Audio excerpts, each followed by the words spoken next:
Hello and welcome to Channel's Book Club. My name is Olakunle Kasumo, and I'm always excited to be on this show where we discuss all things books. Now I've got a very interesting one, a very exciting one with me here. It's titled The Challenge to Perform. I'll be introducing this and its author very soon. But let me read something from page 17 of this book. Call it results, call it an outcome, call it expectations, call it rewards, or whatever the descriptive. Everything we do invariably comes down to performance. In the end, you will be judged by your production in any field you have chosen. In virtually every facet of life, performance rings through. When parents send their children to school, it is about performance. When voters cast their ballots in an election, it is usually a referendum on performance. Regardless of the political figures involved, when a company employs a person, it is about certain performance expectations. When you start a business, it is about profitable performance.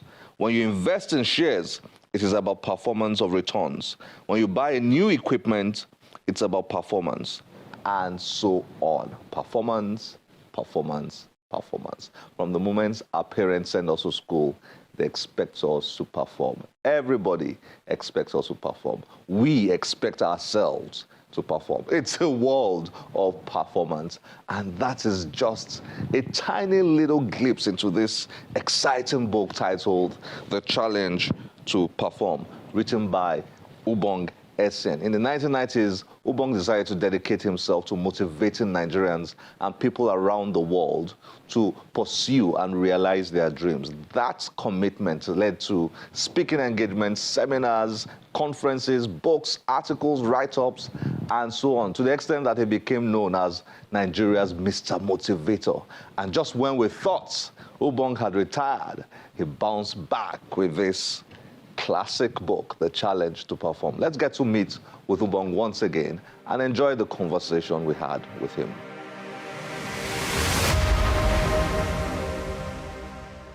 Ubong Essien is a certified speaking professional and an author. Essien is the Dean, the School of Eloquence, a public speaking training center based in Lagos and London. As the first and only CSP in West Africa, Essien is a member of the National Speakers Association in the United States and the American Society for Training and Development, ASTD. Essien, popularly known as Nigeria's Mr. Motivator, has worked as a speaker, trainer, facilitator and consultant to several private and public organizations in Nigeria. He's the author of Speak with Power, Dare to Dream and Succeed, and The Gateway to Riches, among others. Ubong joins Channel's Book Club to discuss his book, The Challenge to Perform. Ubong Essien, nice to have you on Channel's Book Club. As always, Kunle, it's good to be here. Again. Again, yes. This is my third. This is my third rodeo with you, It's your Kunle. third time. Oh, that's great. It's really good. And it's always exciting, always exciting. I wish we could have you here every week. I'd be delighted. You know, I speak for a living, so it would only be my pleasure. Great, great. And I must say as well, you've done such a great job. Thank you. Of this entire assignment. Thank you. Of dealing with literature. Fantastic. Great work, Kunle. Thank you. Thank you. And you've done it again, the challenge to perform. Absolutely. You've done it again. A motivational. Now, this word is miscellany. I've seen quite a number of interesting things in your book. One of them is motivationalists. Okay. So you're going to tell me about that. But it's interesting what you've done over the years. You've been in this motivational business for decades, consistently. Since 1999. 1999. You've seen it all, and you've done it all. It's been well done. Thank you. Now, give us an insight into this book. What's the story behind this book? Okay. Well, around 1999, I used to go to Ojuelegba. You know a bit of my story. We've been together for some time. And I would go under the bridge and I would buy books, used books. used books by a lot of these diplomats who were leaving the country. And I stumbled on a very important book that changed my life. And I guess that's why I like the payoff of your program, that one great book can actually change your life. That book was titled Managing by a man named Harold S. Genin. Harold S. Genin was reputed for taking a company that we used to know as ITT from being a medium-sized company in one country between 1959 to 1977 to becoming perhaps the biggest conglomerate globally. In fact, it was this era that began the concept of conglomeration. So a small company of less than $1 billion became worth 17 billion under his watch, with over 80 in over 80 countries, with over 100 subsidiaries. And in that book, this was Harold S. Genin writing, telling his story about how he did it. I stumbled on a very important phrase. Harold S. Genin said, "Words are words, but performance is your only reality."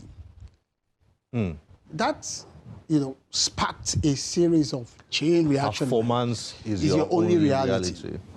And he said, in business, words are words, plans are plans, ideas are ideas. At but the end the of the only day, reality it's that your matters performance. is performance. So I think that really began to help me design what I was going to be speaking on as a motivationalist.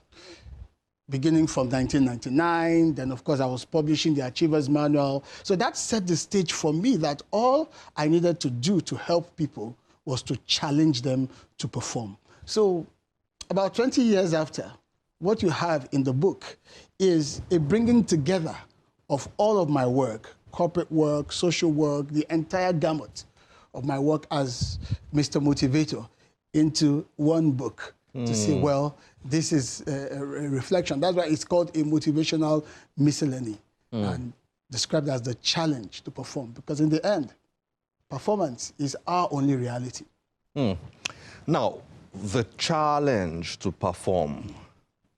Is there a challenge to perform? Let's start from there, because the title is fascinating, and in many ways it sums up a lot of things you've written here.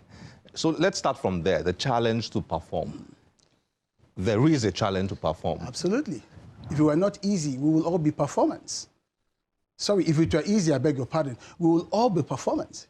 It's because every context we find ourselves, business, politics, social, enterprise, or even in the workplace, there is always the expectation factor.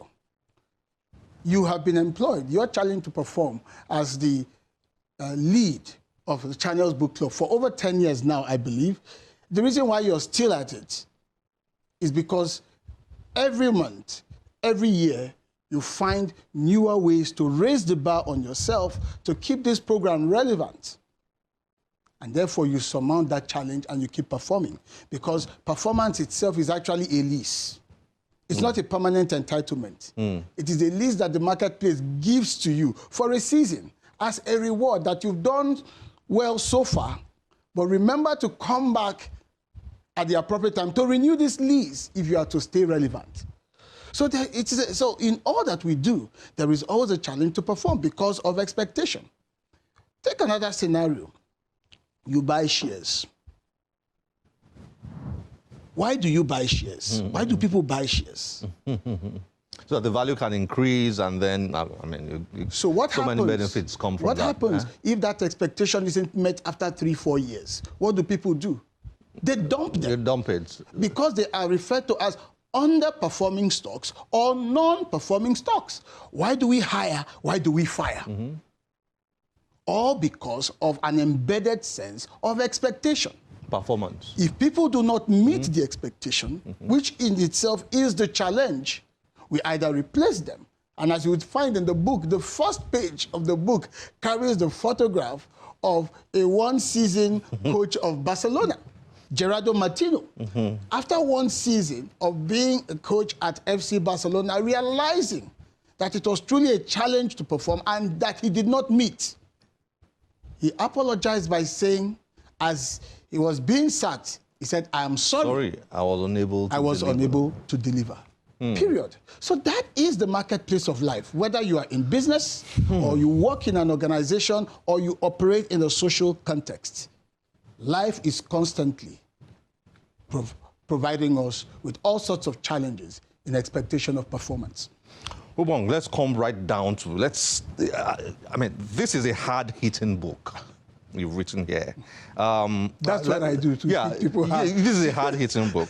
Now, let me read from the very first chapter. This is how you start this book. Call it results, call it an outcome, call it expectations, call it rewards or whatever descriptive. Everything we do invariably comes down to performance. In the end, you will be judged by your production in any field you've chosen.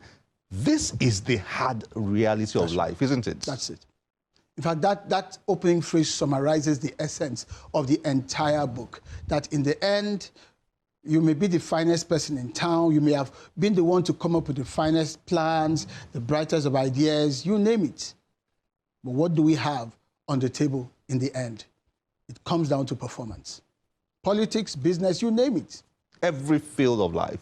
It comes down to It's performance. how you perform. That's right. You know, it's a very tough truth. And then maybe I can't find where you wrote that, but somewhere in the book you wrote that it is important to teach every child this reality. Absolutely. Because that's what the world is about. That's it. At the end of the day, boy, when you grow up, it's all about, even before they grow up. Absolutely. Because you wrote here that even when we send our children to school and they come That's back right. with their results, it's about how they perform. It's about performance. It is expected every strata of life.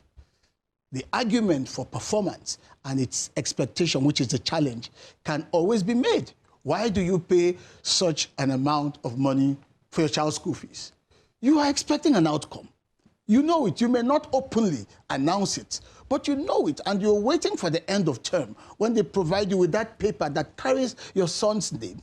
And the first thing you go up to is maybe, where do they have position? Where do they have this or that? How did he fare? It's a performance expectation because you made an investment. You want an outcome. And if that performance expectation is not being met, you want to find out why. So we teach kids very early to understand that the world will not accept their excuses, but their capacity to deliver.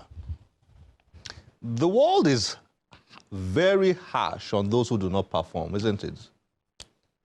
It's called the real world. Absolutely. It is. Okay, let me read. Let me read so many quotes, so many. You wrote here in page 19, the challenge to perform must rouse us daily if we don't want to end up perishing. It's the words you use that's, perishing. Success is a very perishable commodity. Absolutely. You picked those words carefully, right? It's deliberate. I have a mantra, and my children know that, especially my daughter. Every time she tells me, Daddy, perform or perish. For me, it's important to use these words very strongly as a motivationalist, because all through the years I was doing corporate work, giving motivational keynotes, people in sales, organizations. What they were expecting was, look, Ubong, we want to go into this business. Our shareholders want results. The board is breathing down our necks. Then you've got to tell them the hard truth. And so we do not say perform or perish in the sense that, well, the skies will fall tomorrow or what have you. But we're saying that there will be an inevitable outcome. And it might not be palatable if you have not met the performance expectation. So know what is expected of you.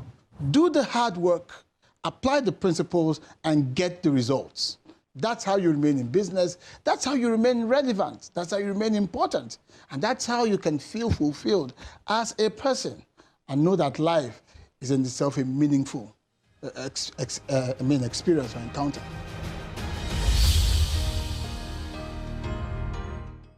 Many companies, many organizations struggle with underperformance. Employee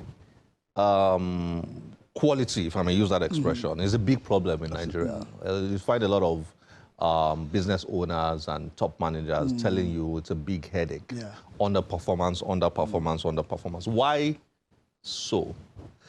Well, if you look at our context, we do have an issue with quality, no doubt about it. Overall, in terms of manpower, you find it everywhere, in business, in government. As you know, I'm active in government now as well. You find it there, and it is a problem. But as a chief executive, as the leader, if you are in it, you own it. You cannot tender that as the reason for failure to deliver.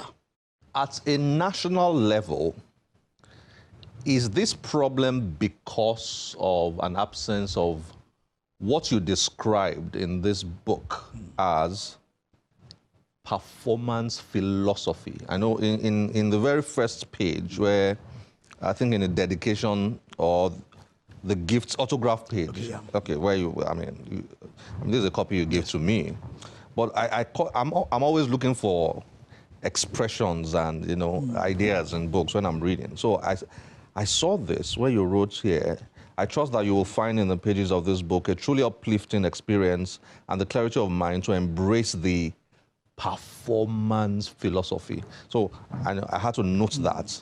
So as a country, is there an absence of that culture? Is that why there is so much, with all due respect to our country, there's a lot of mediocrity in governance, in public service, in so many... In business, in culture. In business, yeah. So a couple of years ago, I asked my mentor, Professor Patu, told me to get me a book written by a man named Professor David C. McClelland, titled The Achieving Society.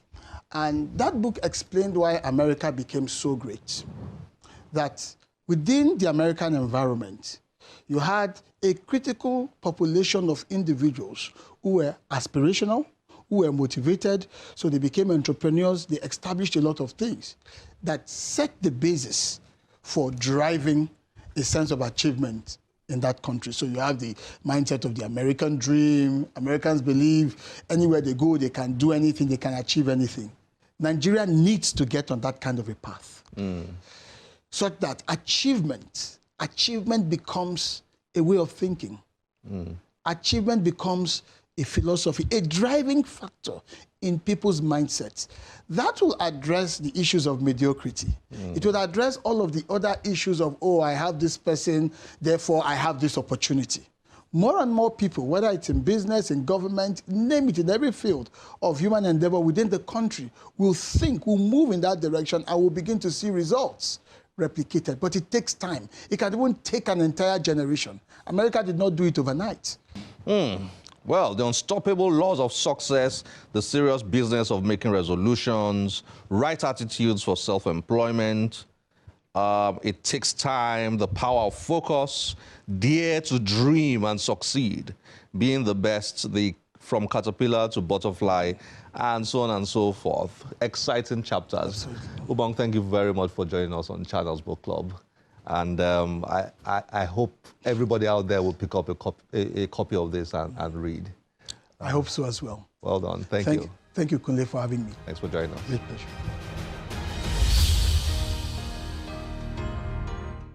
Well, I'm sure you enjoyed that. So much to discuss when you are with Ubong Essien. Time is never enough. But you can find a lot of the things he said and much more in his book, The Challenge to Perform. So get yourself a copy and then start digging into it. It's going to be worth your time, I assure you of that.